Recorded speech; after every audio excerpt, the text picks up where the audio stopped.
হাসনাত আব্দুল্লাহ বারবার প্রমাণ করে দেন ঠান্ডা মাথায় কিভাবে প্রতিবাদ করা লাগে। দেখে নেন। হ্যাঁ, আসসালামু আলাইকুম স্যার। আচ্ছা স্যার, ওই যে চৌধুরী মনিরুল হক আছেন, ওই যে কুমিল্লার, ওনার মেয়ের নাম যেন কি আমাদের ইউনিভার্সিটি ম্যাডাম?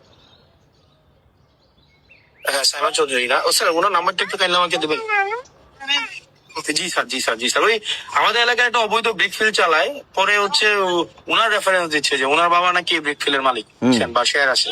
তো এটা তো খুবই স্যার, আমার এলাকায় স্যার অবৈধ ব্যবসা তো হইতে পারে। আমার এলাকায় এই অবৈধ কাজ চলবে না।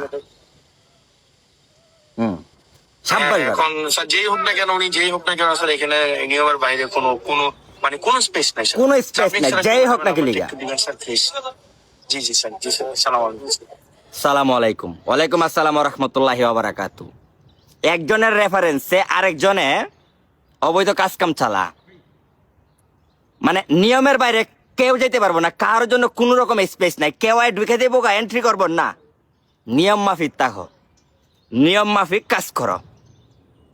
এই হাসনাত আব্দুল্লাহ যত দেখি ততই আমার মন বইরা যাইতাছে।